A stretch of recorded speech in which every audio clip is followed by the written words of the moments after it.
Армысыздар, құрметті оқушылар. Бүгін біз 11 сынып құқық негіздері пәні бойынша 4-ші тоқсанға арналған халықаралық құқық бөлім бойынша жиынтық бағалау тапсырмаларын арналарын орындайтын боламыз.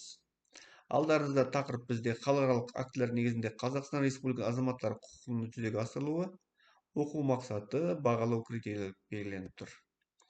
Алдында бірінші тапсырма бойынша бізде экономикалық, әлеуметтік және мәдени құқықтар туралы халықаралық пакт біріккен ұлттар ұйымының 1967 жылғы осы екінші бабын өз пікірімізді жазып, екі дәлел келтіретін боламыз. Екінші тапсырмада азаматтық және саяси құқықтар туралы халықтың пактісі. Бұнда 21-ші бап бойынша өз пікірімізді және екі дәлел келтіре боламыз. Үшінші тапсырма бойынша адам құқықтарының жалпыға бірдей декларациясы, декларация біріккен ұлттар ұйымының бас ассамблеясының резолюциясымен осыған байланысты 26-ші баптағы өз пікірімізді және екі дәлел келтіретін боламыз. Барлық жинау қажет бізде балл саны, шәкіл саны 10 балл. Ал енді құрметті оқушылар, біз өз тапсырмаларды орындайтын болайық. Бірінші тапсырмада экономикалық, әлеуметтік және мәдени құқықтар туралы халықаралық пакт біріккен ұлттар ұйымының екінші бапқа біз өзіміздің пікірімізді және дәлелімізді келтірейік. Экономикалық, әлеуметтік және мәдени құқықтар туралы халықаралық пакттың екінші бабы екінші тармақ адам құқықтарының іргелі қағидасын кемсітушілікке жол бермеу баян етеді. Берілген деректер мен қазіргі жаһандық және отандық ахуалды ескере отырып, бұл баптың орындалуына қатысты пікірімді екі қатарлы қарастыруға болады. Баптың орындалуы туралы пікір 10 тенденциялар. Халықаралық деңгейде және Қазақстан контекстінде бұл баптың орындалуы бойынша айтарлықтай ілгерушілік бар. Заңнамалық кепілдік. Көптеген мемлекеттер бұл пактіні ратификациялап, оның қағидаларын өз конституцияларын енгізді. Мысалы, Қазақстан Республикасының конституциясында тегін не әлеуметтік, лауазымдық және мүліктік жағдайына, жынысына, нәсіліне, ұлтына, тіліне байланысты ешқандай кемсітуге болмайды деп нақты көрсетілген. Инклюзивті білім, еңбек. Соңғы жылдары мүгедектері бар жандар, әйелдер және ұлттар үшін білім алу және жұмысқа тұруда тең мүмкіндіктер жасау. Квоталар, арнайы бағдарламалар жүзеге асырып отыр. Халықаралық бақылау. Біріккен ұлттар ұйымының арнайы комитеттері елдердің есептерін тыңдап, кемсітушілік фактілері болған жағдайда тиісті ұсыныстар береді. Бұл мемлекеттерді жауапкершілікке итермелейді. Екінші баптың орындалмауы немесе толық жүзеге аспауы мәселелер. Қағаз бетіндегі кепілдікке қарамастан, іс жүзінде де-факто баптың толық орындалмауына келесі факторлар кедергі келіп отыр. Мүліктік және әлеуметтік теңсіздік. Байлар мен кедейлер арасындағы алшақтық әлі де жоғары. Мүліктік жағдайы төмен адамдардың сапалы медициналық қызметке немесе беделді білімге қол жеткізу іс жүзінде қанырақ болып қала береді. Жанама кемсітушілік. Кейбір еңбек нарықтығында әйелдердің жалақысы ерлерге қарағанда төмен болуына немесе жасы келгенде адамдардың жұмысқа алмау сияқты көрінбейтін кедергілер бар. Шалғай аймақтардың мәселесі тұрғылықты жеріне байланысты кемсітушілікте байқалады. Ауылдық жердегі азаматтардың цифрлық құқықтары мен мәдени игіліктерде қолжетімділігі ғана тұрғындарына едәуір төмен. Менің пікірімше, екінші баптың талаптары мемлекеттік деңгейде заң жүзінде толық орындалып отыр, бірақ де-факто іс жүзінде орындалуы идеал емес. Мемлекеттер кепілдік беруге міндеттенеді дегенмен, қоғамда қалыптасқан стереотиптер, экономикалық дағдарыстар, сыбайлық жемқорлық бұл құқықтардың тең деңгейдегі жүзеге асыруына кедергі келтіреді. Дегенмен, бұл пакттың болуы азаматтар үшін өз құқықтарын қорғауға мүмкіндік беретін ең басты құқық құрал.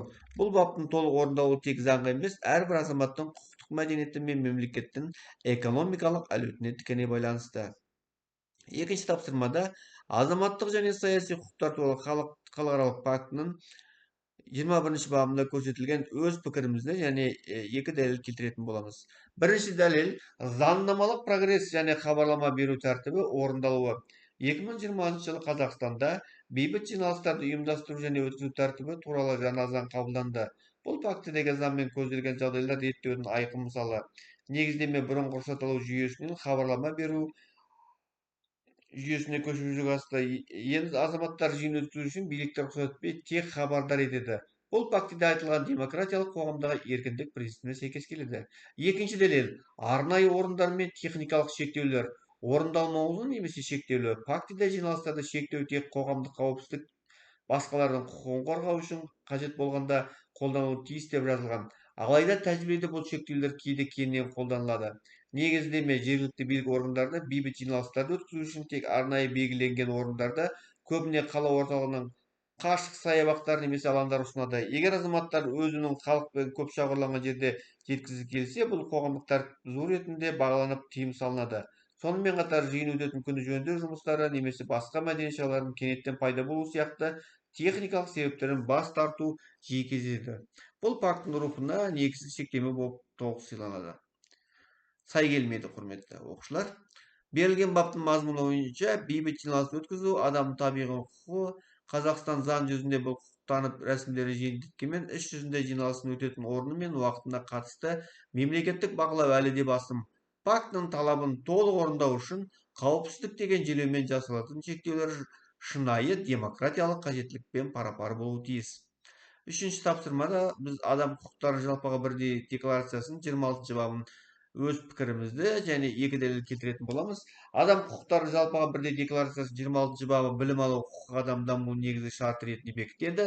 Бұл баптың орындалуына қатысты менің пікірім, Қазақстанда және жалпы әлемде бұл баптың негізгі қағидалары бастауыш және жалпы білім тегін әрі міндетті болуы, мемлекеттік деңгейде жоғары дәреже орындалған, бірақ техникалық және жоғары білімнің қолжетімділігі мәселесінде әлі де экономикалық кедергілер бар. Өз пікіріме келесі екі дәлел келтіремін. Бірінші дәлел орта білімнің тегін және жалпыға бірдей міндетті болуы, орындалуы. Декларацияда көрсетілген бастауыш және жалпы білім міндеттілігі Қазақстанның Конституциясының және білім туралы заңымен толық кепілдендірілген. Негіздеме, елімізде мектеп жасындағы балалардың 100% тегіз орта біліммен қамтылған. Мемлекет мектептерде салық мұғалімдердің еңбегін төлеп қана қоймай, оқулықтармен тегін қамтамасыз етеді. Егер бала мектепке бармаса, ата-ана заң алдында жауап береді. Бұл баптың бірінші бөлімін міндеттілік және тегіндік іс жүзінде толық орындалған айқын дәлелі, құрметті оқушылар. Екінші дәлел жоғары білімге қолжетімділігі теңсіздік жартылай орындалуымен кедергілер. Бапта жоғары білім әркімнің қабілетіне қарай көпшіліктің қолы жетерліктей болуы тиіс деп жазылған. Алайда қазіргі жағдайда тек қабілет емес, экономикалық факторлар үлкен рөл атқарады. Негіздеме, жоғары білім алу үшін гранттар саны шектеулі, оқуға түсе алмаған, бірақ қабілеті бар көптеген жастар ақылы бөлімде оқуға мәжбүр. Білім беру ақысының жоғары болуы төмен табысты отбасылардан шыққан талантты жастардың жоғары білім алу мүмкіндігі шектейді. Сондай-ақ техникалық және кәсіптік білім беруде заманауи құрал-жабдықтардың тапшылығы шалғай аймақтардағы жастар үшін білім сапалы қолжетімділігіне нұқсан келтіреді. Бұл декларациядағы көпшіліктің қолы жетерліктей болуы принципін экономикалық тұрғыда толық жүзеге аспай отырғанын көрсетеді. Түйінде келе, 26 баптың іргетасы орта білім өте берік қаланған және орындалып отыр. Алайда жоғары білім саласында қабілетке қарай тең қолжетімділік принципі әлі де мемлекеттік қолдау мен қаржыландыруды көбейтуді талап етеді, құрметті оқушылар. Міне, құрметті оқушылар, біз бәрін талдап болдық. Қандай да сұрақ болса, сіздер жазыңыздар. Мен әр уақытта сіздерге жауап беруге дайынмын. Алда тұрған сынақтарға сіздерге сәттілік тілеймін. Келесі кездескенше аман есен сау болыңыздар.